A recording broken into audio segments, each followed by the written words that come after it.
Lo que vamos a hacer hoy, en comparación con lo que hemos hecho hasta ahora, que hemos trabajado con contraste de hipótesis paramétrica, donde el objetivo era obtener o bien información sobre la media, sobre la varianza, aquí vamos a trabajar con contrastes no paramétricos. Dentro de ese estudio de contrastes no paramétricos vamos a comenzar estudiando tres tipos de contrastes que se basan en pruebas chi cuadrado. Chi cuadrado porque se van a basar fuertemente en esa distribución. Lo que pasa es que ahora, ¿qué vamos a estudiar? Bueno, pues ahora estudiaremos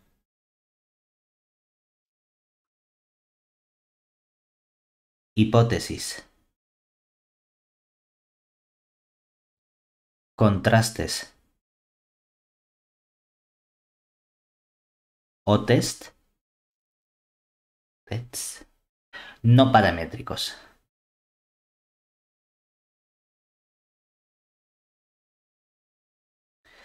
¿Dónde? ¿Qué va a ocurrir ahora en esta situación? Bueno, una de las cosas que puede ocurrir es que no sabemos el modelo con el que estamos trabajando, es decir, no requieren especificar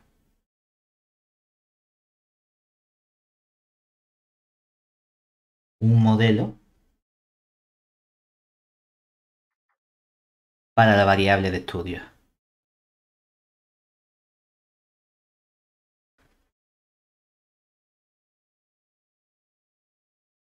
Como antes, que lo que hacía era decir, ah, pues tengo una muestra aleatoria simple de una normal o de lo que sea, ¿verdad? Ujú. De una binomial, de una Poisson. Yo necesitaba algo. O la otra cosa que podemos tener también es que se contrastan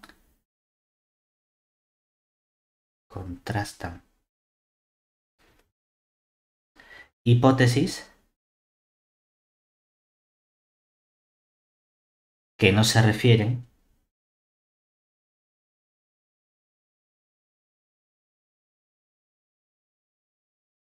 a valores de la media o de la varianza. Antes lo que hacíamos es decir, bueno, pues yo creo que la media vale 5, o creo que la media es mayor que 5, o creo que es menor o igual que 7. O lo mismo con la varianza, con los cocientes, con la diferencia, ¿verdad? Ujú. Ahora no, ahora es otro tipo de pregunta y otro tipo de respuesta el que vamos a estar buscando, ¿vale? Entonces, dentro de eso vamos a basarnos, como digo, en las pruebas chi cuadrado. Entonces, ¿qué vamos a entender nosotros como pruebas chi cuadrado? Bueno, pues vamos a centrarnos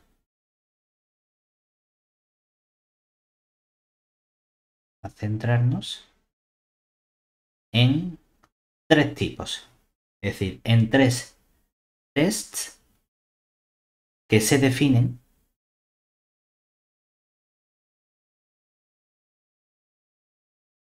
en base a frecuencias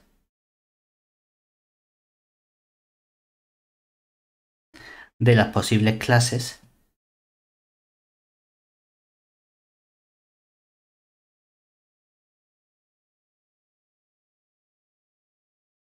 en las que se clasifican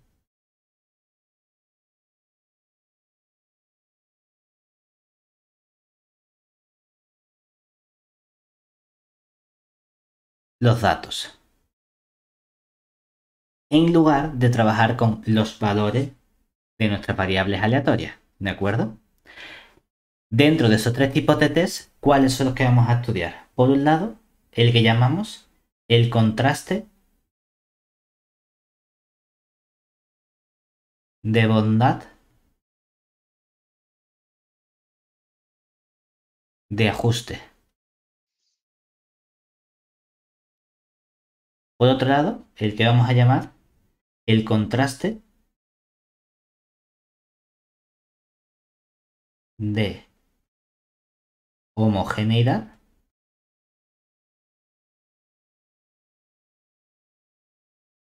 de varias muestras.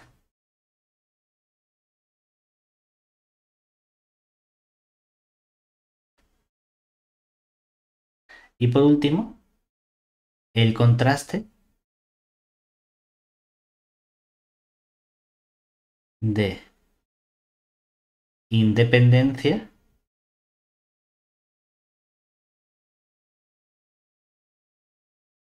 de caracteres.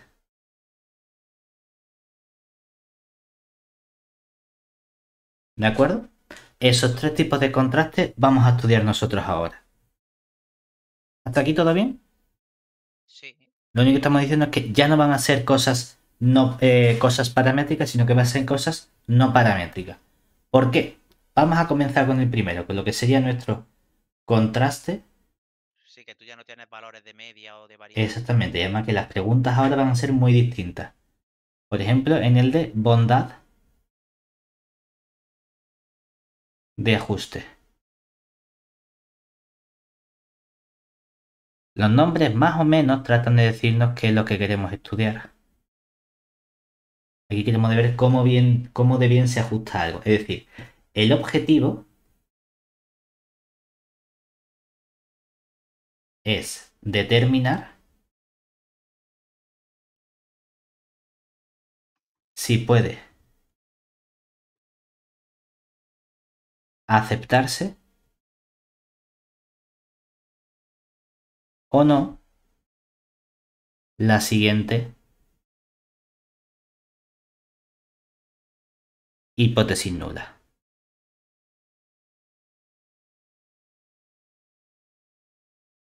Vamos a tomar como H0 la hipótesis de f mayúscula de x coincide con una cierta f sub 0 de x para todo valor x de nuestro espacio, que sería normalmente dr, rn o lo que nos haga falta, ¿vale? ¿Qué es cada cosa aquí? Esta f sub 0 de x es una distribución que llamamos nosotros modelo. Es decir, esta la conocemos. Mientras que esta f que tenemos aquí es una función de distribución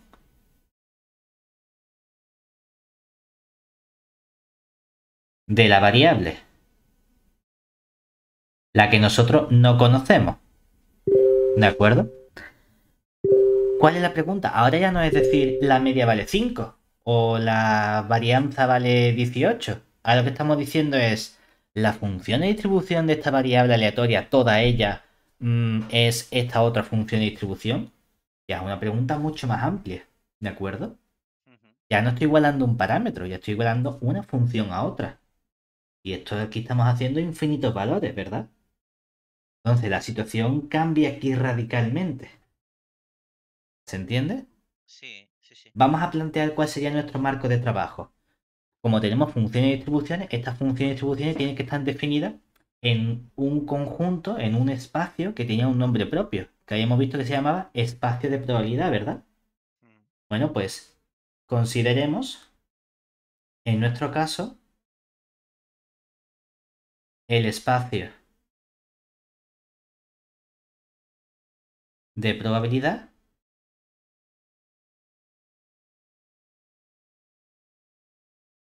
vamos a llamarlo omega, que es nuestro espacio muestral, esta A caligráfica, que es lo que llamamos nuestra sigma álgebra, ¿verdad? Y una cierta probabilidad, vamos a indicarle probabilidad P sub 0 por indicar la probabilidad donde esté definida esa función de distribución modelo F sub 0, ¿verdad? Vale. Entonces, esta función o esta función de probabilidad es la que tenemos asociada a esa función de distribución. Y tenemos una partición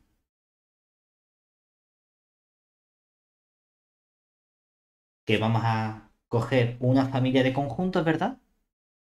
Que van a ser unos conjuntos E sub I, desde I igual a 1 hasta acá, que sea una partición finita, contenido en A, de nuestro espacio muestral omega, ¿vale?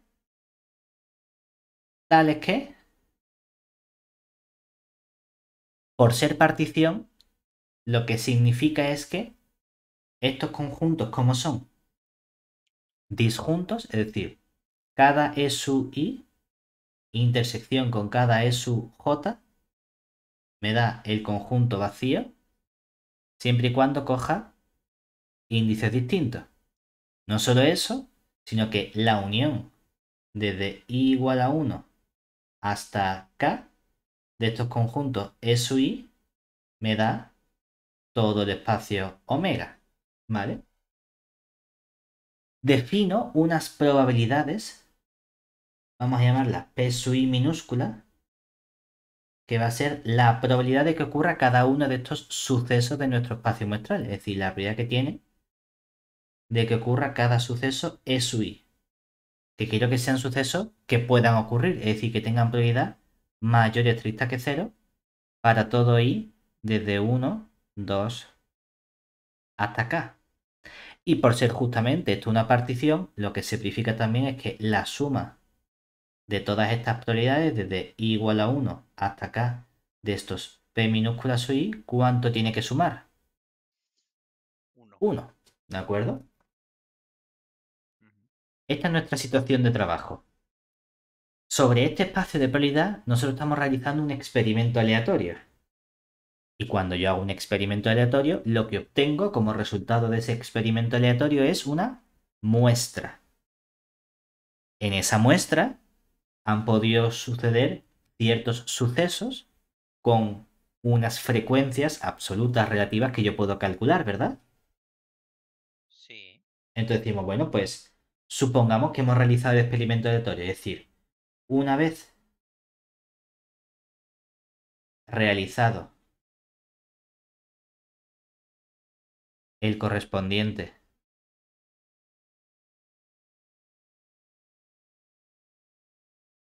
experimento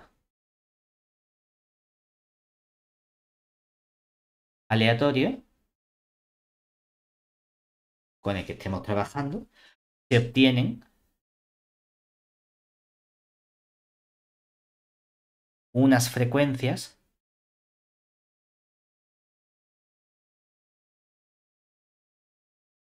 absolutas,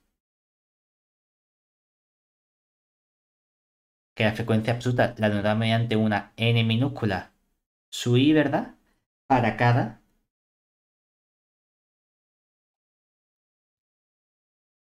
clase E sub i mayúscula, ¿cierto? Y esto sería con i igual a 1, 2 hasta el k, ¿vale? Es decir, he agrupado posibles resultados en una clase y yo cuento cuántas veces de mi experimento aleatorio ese resultado pertenece a esa clase.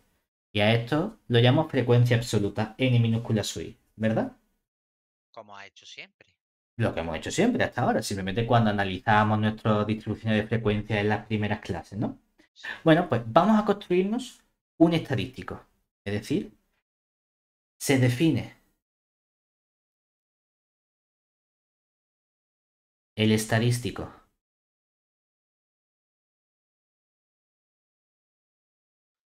de Pearson,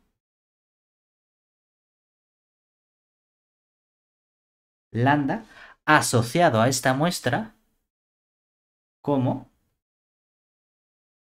lambda va a ser, pues mira, vamos a hacer una suma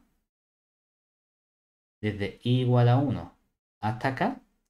Vamos a mirar las frecuencias de cada suceso. Le voy a restar la frecuencia total, que lo solía llamar la frecuencia total, n, ¿verdad? Por la probabilidad con que ocurre cada uno de esos sucesos, ¿vale? Todo eso lo vamos a elevar al cuadrado y vamos a dividir entre n por la frecuencia de cada suceso. Esto es una especie de varianza en cierto modo, ¿verdad? Cada valor le resto una especie de media, elevo al cuadrado y divido como con la media de cada suceso, ¿vale? Esa es la idea que tiene este estadístico de Pearson detrás.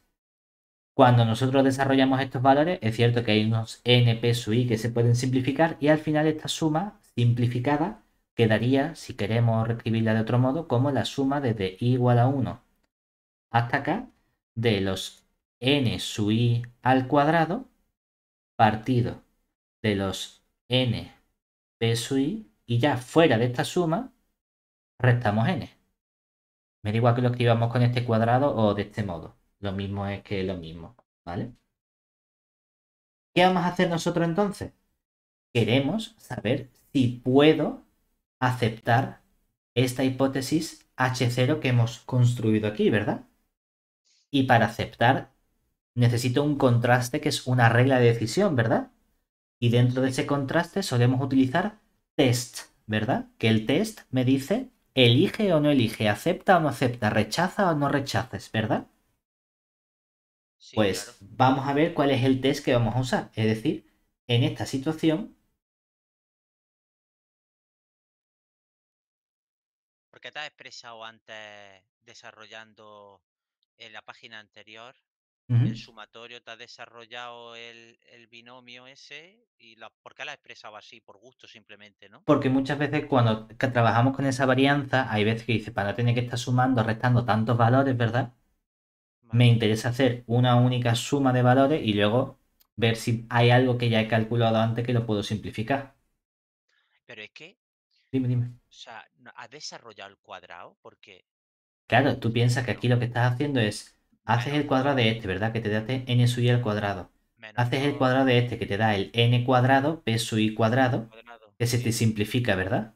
con el S, sí, Y te queda sí, sí. entonces un p sub i arriba, pero cuando sumas todos los p sub i, ¿cuánto suman todos los p sub i? Ah, amigo, ahí está lo que se me había escapado, uno. ¿Vale? Ahí está esa n. Y luego me queda dos veces el n p sub i con el este que se me simplifica, ¿verdad? Vale, vale. Eso es lo que estamos haciendo, que podemos ajustarlo así, ¿no? Es que muchas Únicamente veces por no cuando tener que veo estar los, restando todo el rato lo mismo a cada término, ¿sabes? es que sabes lo que pasa, que es que muchas veces cuando veo los sumatorios, por ejemplo aquí el menos n está fuera de lo que es el sumatorio, pero yo Exactamente. lo estaba viendo como asociándolo a que estaba dentro, por eso No, tampoco me no, si estaba uno quiere, cuadrando. para hacerlo más formal, podemos poner aquí este paréntesis y aquí este paréntesis. Y así queda esta suma menos la n fuera del paréntesis. ¿Vale? Sí, sí, vale, vale. Entonces, en esta situación, el test óptimo de nivel alfa a usar será el test. Básicamente me tiene que decir cuándo acepto o cuándo rechazo, ¿verdad? Claro. Recordamos que el nivel tenía que ver con esa esperanza, esa probabilidad de equivocarme que yo tenía, ¿cierto? Mm, Entonces, ¿cuándo vamos a aceptar H0 y cuándo vamos a rechazar H0? Vamos a utilizar este estadístico de Pearson asociado a mi muestra. En ambos casos, el valor lambda. Fíjate que esto en realidad ya es, como está asociado a una muestra, ¿cierto? Esto que tengo aquí es un número únicamente, ¿de acuerdo? ujú. Entonces, se llaman pruebas chi cuadrado porque voy a relacionar esto con una chi cuadrado. Justamente voy a aceptar mi hipótesis de que mi variable aleatoria, su función de distribución, se parece a una cierta función de distribución f0 que a mí me den si este estadístico de Pearson lambda es menor que el chi cuadrado de k-1 grado de libertad, porque en total tenía k conjuntos distintos, que deja a la derecha área alfa. Mientras que voy a rechazar cuando esto sea mayor o igual que el chi cuadrado k-1 grado de libertad, punto y coma alfa. Esta va a ser la regla con la que nosotros vamos a trabajar. ¿Vale? Esto va a ser lo importante. Cuando esto ocurra, entonces aceptaré que la función de distribución de mi variable aleatoria, que no sé cuál es igual que la función de distribución que tú me estás dando. Sea cual sea esa que tú me des. ¿Vale? Vale. Mientras que diré o rechazaré esta hipótesis cuando este estadístico de Pearson sea mayor o igual que el chi cuadrado k menos 1. ¿Hasta ahí bien? Sí.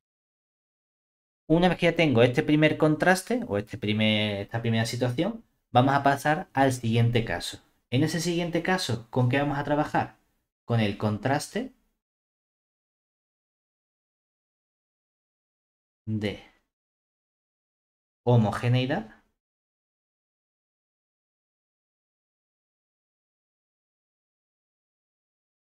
de varias muestras.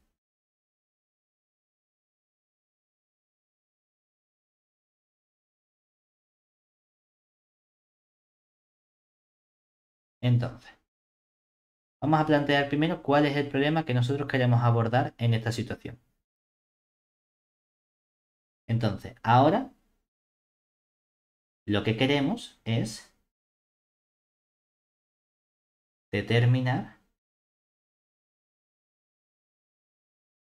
si existen diferencias significativas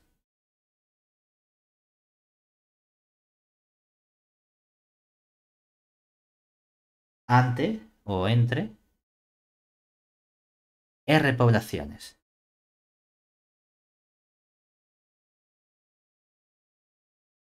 Es decir, tú imagínate que tú estás analizando el comportamiento, no lo sé, de la altura y coges distintas poblaciones como la española, la alemana, la portuguesa, la italiana. Y tú quieres ver si las muestras que yo voy cogiendo hay una diferencia muy grande entre esas muestras. ¿De acuerdo? O hablas del color de los ojos o de si son rubios. Tú dices, hombre, pues no es lo mismo que yo coja mis muestras de Noruega, de Suecia, de Holanda y de Alemania, a que coja las muestras de Marruecos, de la India, de España y de Portugal. Es que aunque no tenga nada que ver, pero me recuerda un poco, o lo asocio sin querer, a la diferencia que hay, por ejemplo, entre las series numéricas y series de funciones, ¿sabes? Pero un poco ese estilo, no sé si me explico, ¿no? Por un lado, tú puedes estudiar o contrastar lo que es medias, varianzas, diferencias entre ellas y luego diferencias entre muestras enteras. Exactamente, eso es lo que estamos haciendo aquí. Entonces ahora nos vamos a plantear otro tipo de preguntas, claro.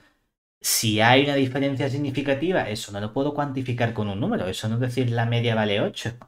Eso es una pregunta muy distinta, que ya es una hipótesis no paramétrica, ¿verdad? Sí. Pues aquí no hay un parámetro, no hay una incógnita numérica que yo pueda trabajar con ella y decir es mayor o es menor, no. Entonces, ¿cuál es la situación que vamos a tener? Es decir, tendremos la siguiente situación, porque como vamos a tener R poblaciones, de cada población puedo tener una muestra. Cuando hablo y escribo otra cosa por detrás, me lío.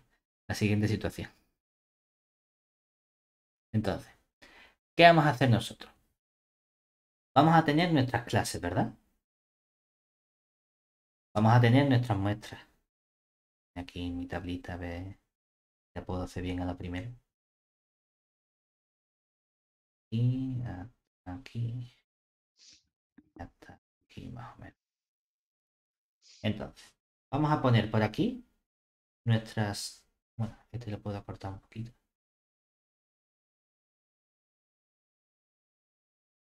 Aquí, vamos a tener las muestras.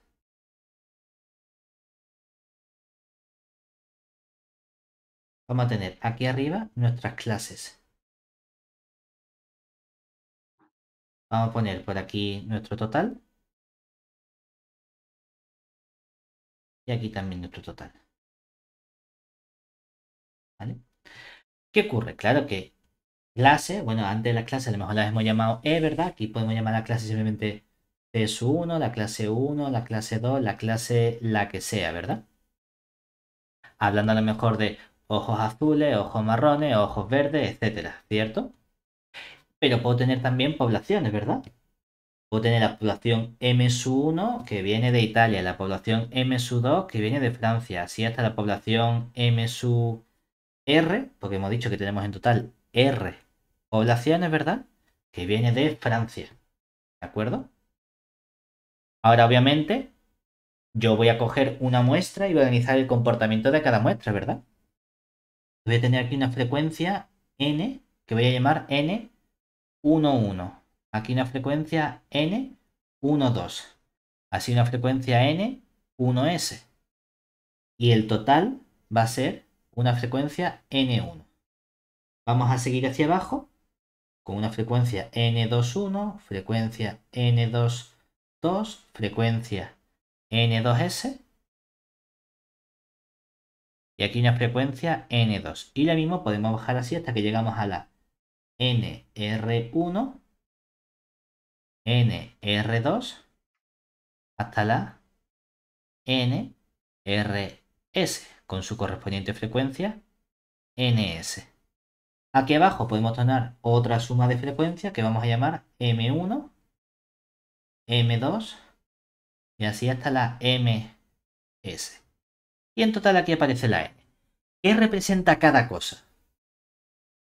¿Qué representa aquí entonces el N minúscula? Y vamos a ponerle una I aquí y una J azul aquí, ¿vale? Porque esta N minúscula representa el número de individuos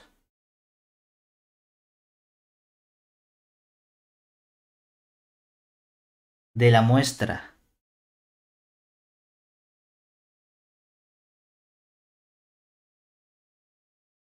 iésima, que sería morada, que pertenecen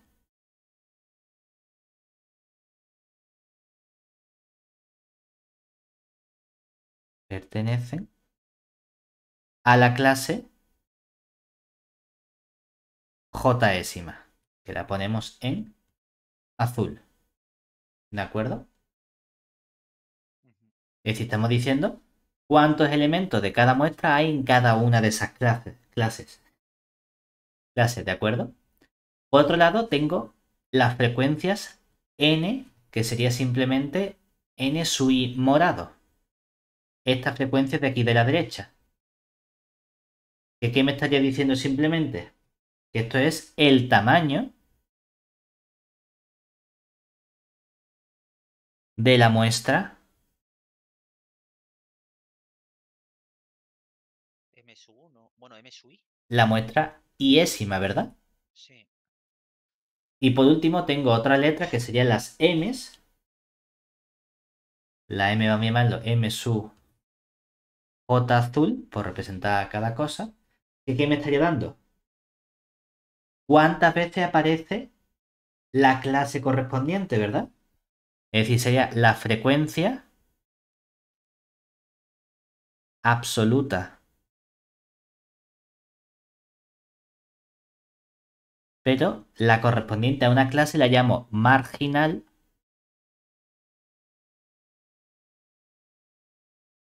de la clase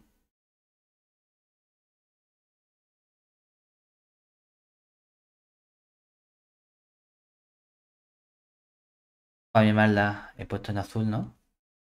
C sub J, Jésima simplemente.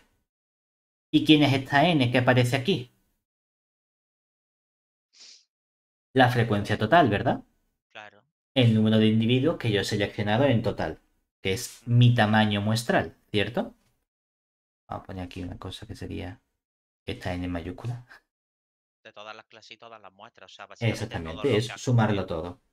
Entonces, esta es mi situación. Yo he hecho un experimento en el que he hecho una serie de lecciones, tengo distintas clases, ¿verdad? Y yo quiero saber si hay una diferencia entre estas muestras. Si hay diferencia entre los valores que yo he obtenido de la M1 con respecto a la M2 con respecto a la M sub R. No lo sé, ¿vale? Porque es lo que digo, que a lo mejor MS1 representa elegir personas de España, y MS2 representa elegir personas de Francia, y MS-R representa elegir personas de Alemania.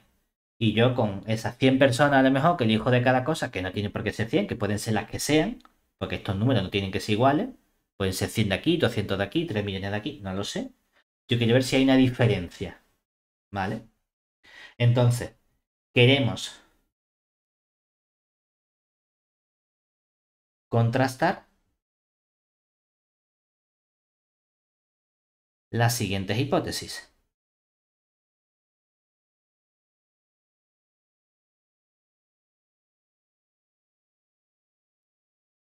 Lo que yo voy a hacer va a ser considerar como hipótesis nula H0 va a ser las R poblaciones son homogéneas. O lo que es lo mismo, no hay diferencia significativa entre las poblaciones. Mientras que H1 sería lo contrario. Las R poblaciones no son homogéneas.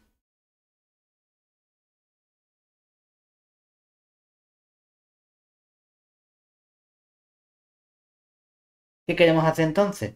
Saber cuándo puedo aceptar o rechazar esa hipótesis nula, ¿verdad? Ese es mi objetivo principal.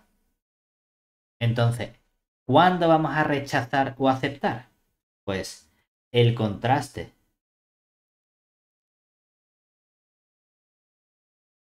de hipótesis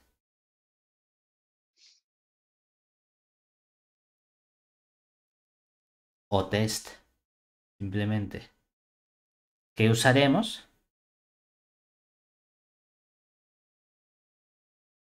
que de nuevo es óptimo al nivel alfa, como todos los tests que nosotros usamos, será, dame una regla para saber cuándo acepto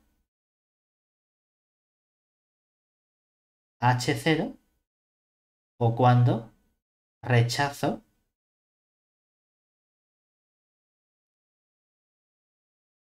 H0. ¿De acuerdo? ¿Qué va a ocurrir? Voy a aceptar o rechazar cuándo. ¿Qué tiene que ocurrir aquí? Tengo que buscarme un estimador adecuado, ¿verdad? Es decir, necesito un estimador que vamos a llamar también lambda, y aquí también lambda. Por un lado, cuando este lambda sea menor que una chi cuadrado, que va a tener ahora no k-1 grado de libertad, sino va a tener r-1 por s-1 grado de libertad, punto y coma, alfa. Y aquí, cuando esto sea mayor o igual que una chi cuadrado, con estos mismos grados de libertad, r-1 por s-1, punto y coma, alfa. Y la pregunta es, ¿quién es este lambda? Uno puede pensar, bueno, nuestro estadístico de Pearson. Lo que pasa es que ahora ya hemos cambiado de contraste. No es el mismo estadístico que teníamos antes.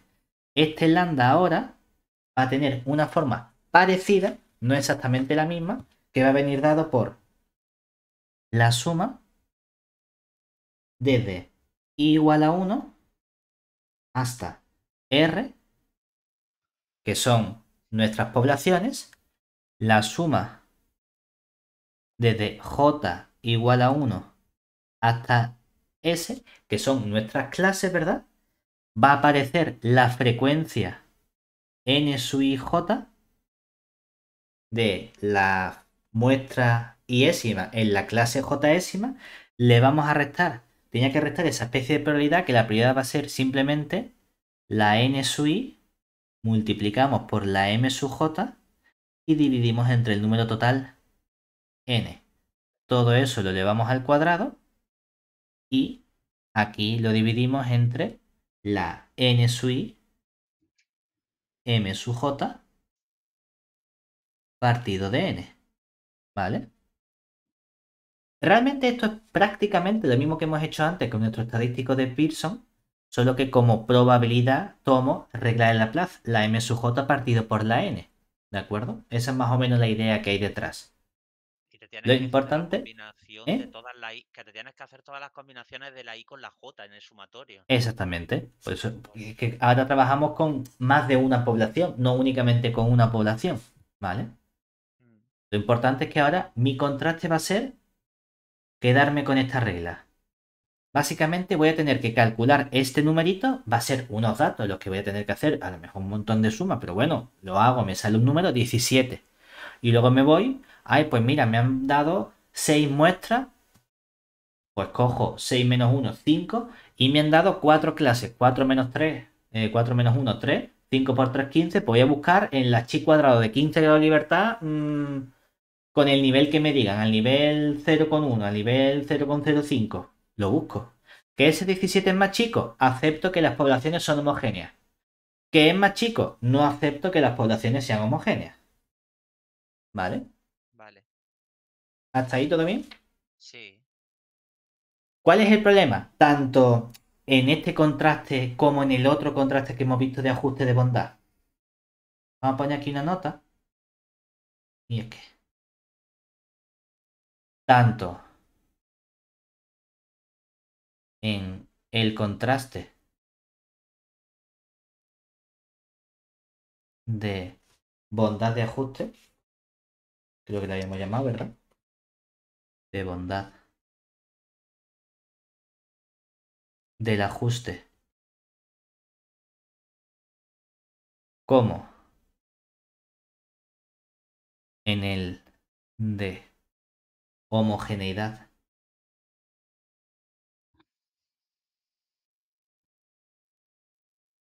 de varias muestras,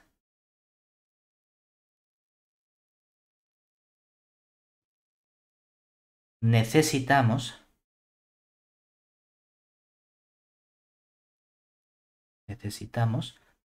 muestras grandes.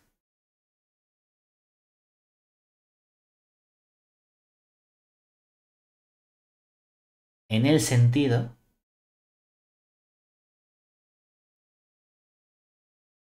de, por un lado, para el de contraste de bondad de ajuste, vamos a ponerlo en azul,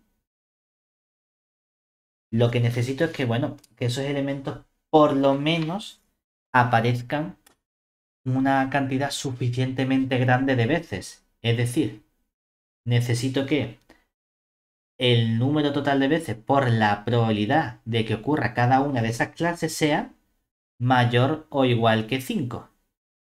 ¿Vale? Que no sean conjuntos muy chicos las probabilidades. ¿Vale? Vale. ¿Qué ocurre en caso contrario? Es decir, ¿y si no? ¿Qué pasa si tú imagínate que has separado tu espacio en 5 clases y has hecho una muestra de 100 elementos? Y uno de los sucesos tiene probabilidad 1 partido por 100 de que ocurra. Claro, te queda que el número total de elementos por la probabilidad de ese suceso es 100 por 1 entre 100, 1. 1 no es mayor o igual que 5. Te dices que es un suceso muy chico, ¿verdad? Ujú. ¿Qué hacemos entonces? En caso contrario, agrupamos clases hasta conseguirlo.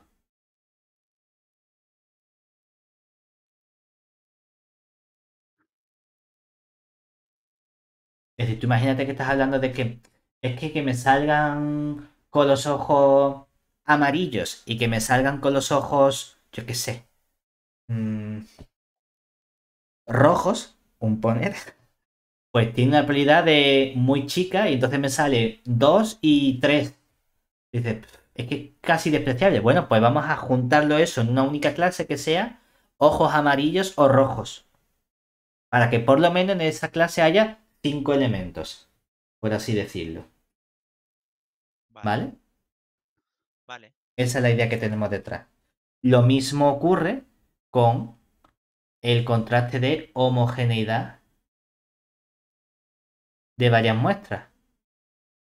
Vamos a poner aquí debajo, solo que aquí ya no tengo una única muestra. Como tengo varias muestras, lo que quiero es que la correspondiente probabilidad, que jugaría el papel de la n sub i, y esa propiedad sería la m sub j, todo eso partido por la n, quiero que eso sea mayor o igual que 5. ¿De acuerdo? Y si no, pues en caso contrario, agrupamos clases hasta conseguirlo. Mismo proceso. Hay otra opción que sería, y si no quiero agrupar, puedo cambiar el estadístico. Y entonces, en lugar de coger ese estadístico de Pearson adecuado, modifico el estadístico de Pearson. Y en lugar de coger ese lambda, voy a cambiar el lambda. Voy a coger uno muy parecido que sería, bueno, coge la suma desde el i igual a 1 hasta r, sumo todas las muestras, sumo todas las clases desde j igual a 1 hasta s, pero en lugar de coger el n sub i j menos el n sub i por el m sub j dividido entre n, y todo eso elevado al cuadrado, voy a hacerle un ajuste, le voy a restar una corrección de Yates, que es restarle 0,5. Claro, como le resto 0,5, voy a elevar todo esto al cuadrado, que es el ajuste, y lo voy a dividir de nuevo entre nuestra n sub i m sub j dividido entre n. Este ajuste es el que hacemos para a lo mejor compensar el que haya alguna clase que tenga una cantidad muy chica de elementos. ¿Vale? Vale. Pero lo importante es que siempre cogemos esta especie de estadístico de Pearson y trabajamos con él. ¿De acuerdo? Ok. Una vez que ya tengo eso, ya nos falta un último contraste no paramétrico de pruebas chi cuadrado, que sería el contraste de independencia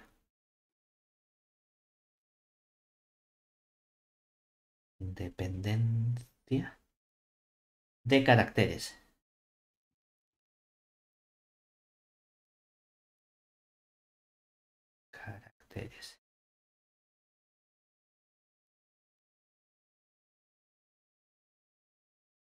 ¿Vale? ¿Cuál va a ser la situación ahora? Bueno, pues ahora queremos analizar la posible independencia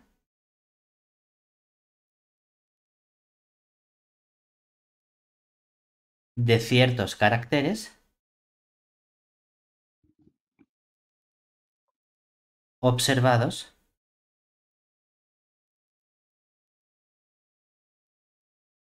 en una población.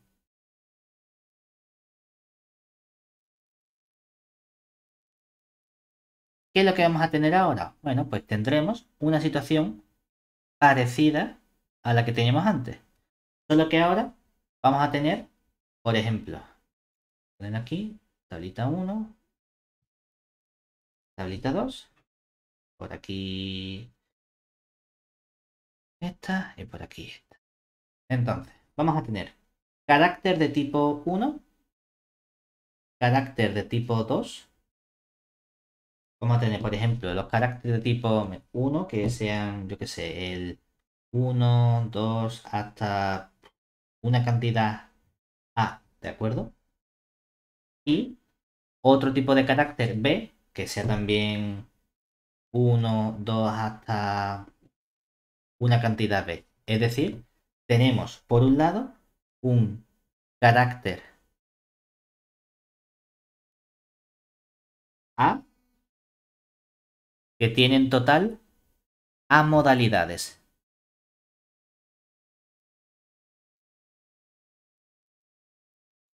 Y tengo otro carácter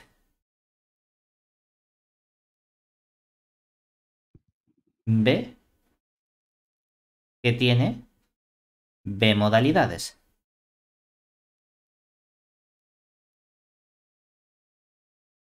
¿Vale? Vamos a tener también una frecuencia, que es estudiar cuántos caracteres tenemos de cada tipo, ¿verdad? Entonces, la diferencia es que ahora vamos a llamar a todo esto n, n, N, N, N, N, por aquí, por aquí. A mí no me gusta mucho cómo lo hace el libro aquí porque puede confundir un poquito. Porque ahora a todo le voy a poner N. Y lo que vamos a cambiar va a ser los subíndices.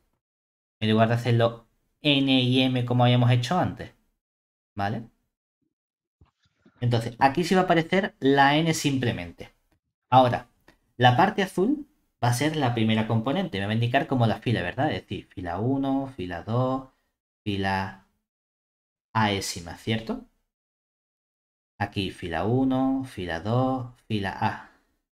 Fila 1, fila 2, fila A. Y la otra componente me va a indicar la columna, ¿verdad? Lo correspondiente al carácter B, que sería el 1, 1, 1, el 2, 2, 2, el B, B, B, ¿de acuerdo? Entonces, en esta primera columna estoy sumando todos los elementos de la fila, ¿verdad? Como sumo toda la fila, voy a colocar un punto para indicar que me da igual la fila que estoy considerando porque estoy sumando todas, ¿verdad? Pongo una coma para indicar que estoy sumando la primera componente, la primera columna completa, ¿vale? Sí. Esta frecuencia, que le pongo también un punto azul, coma, para indicar luego que sumo toda la segunda columna. Y así seguimos así hasta la última, que sería punto, coma, para indicar que sumas la columna B completa. En vez de llamar esto M1, M2, MB, lo llama N.1, N.2, N.B. ¿Vale? Vale. ¿Qué hacemos a la derecha? Sumar la fila correspondiente, ¿verdad? N1 punto. Claro, sumo todas las columnas para la primera. Entonces sería la N1, y ahora pongo el punto morado. Y todo va a tener punto morado, punto morado. Luego va a aparecer esta coma, coma. Y vamos a indicar aquí la 2 puntos, la A punto, la 1 punto para indicar que estoy trabajando con toda la suma de las columnas, ¿verdad? Pero para la primera fila. Entonces, esta tabla que tenemos aquí recibe un nombre. Se llama tabla de doble entrada o de contingencia, que es el nombre no matemático que le ponen a esta tabla. Contingencia. ¿De acuerdo? Es decir, que aquí me van a dar la información agrupada de este modo. Muy parecido a lo que hacíamos antes. Lo que pasa es que en vez de llamarse muestra y clase, se llama carácter y carácter. Es la única diferencia que hay realmente con lo que habíamos hecho antes, ¿vale? Vale. Entonces la pregunta es si estos dos caracteres son independientes. Tú imagínate que estamos hablando de, yo qué sé, un carácter que sea... siempre nos ponemos estas cosas prácticas, ¿no? Pero imagínate llevar gafas. O problemas de visión, ¿no? Y tú puedes decir modalidad 1, miopía, modalidad 2, astigmatismo, modalidad 3, hipermetropía, por ejemplo, ¿verdad? Y la B es padecer cáncer. Y tú pones aquí de pulmón, de piel, de lo que sea, ¿no? Y tú quieres ver si hay alguna diferencia, si hay alguna dependencia, ¿no? Entre quien tenga miopía y tenga cáncer de pulmón, o quien tenga miopía y tenga cáncer de piel, o quien tenga hipermetropía y tenga, ¿sabes? Esa es la Vale. situación que tenemos ahora. Son dos posibles caracteres de una población que tienen distintas modalidades. Y queremos ver si hay una dependencia o independencia entre esos dos sucesos. ¿De acuerdo?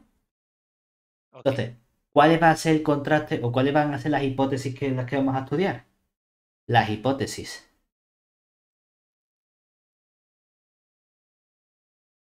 que consideramos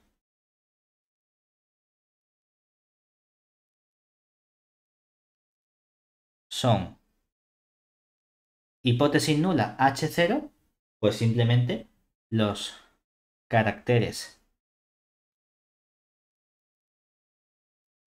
A y B son independientes.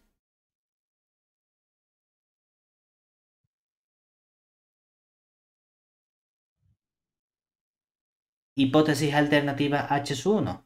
Lo contrario. Puesto los caracteres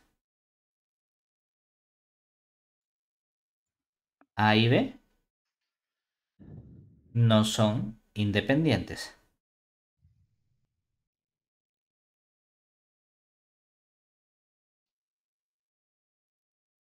¿Vale? Entonces, ¿cuál va a ser nuestro test? Aquí usaremos el siguiente contraste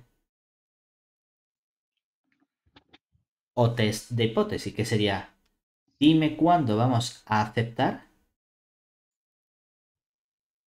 H0 y dime cuándo vamos a rechazar H0. De nuevo vamos a basarnos en un estadístico que vamos a llamar lambda y lambda, que si te fijas, esta situación es prácticamente igual que la de antes, ¿verdad? Sí. Solo que antes se llamaba muestra y clase y ahora se llama carácter y carácter. Y cuando lo habíamos hecho antes, ¿qué teníamos? Esto tiene que ser menor que una chi cuadrado. Si tenía r poblaciones y s clases, la chi cuadrado tenía r-1 por s-1.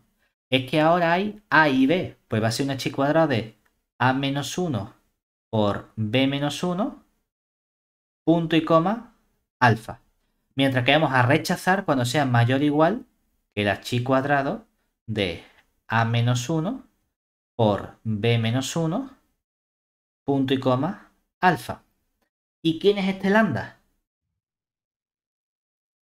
Este lambda va a ser el mismo que teníamos antes, solo que con la notación correspondiente. Es decir, que antes sumaba todas las poblaciones. Bueno, pues ahora sumo todas las modalidades del carácter A, es decir, desde i igual a 1 hasta A.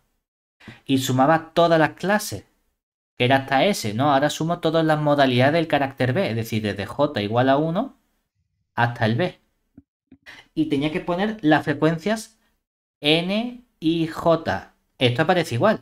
Pero luego tenía que restar las N sub I. Es que ahora no resto las N sub I, sino que ahora resto las N sub I, punto, ¿cierto?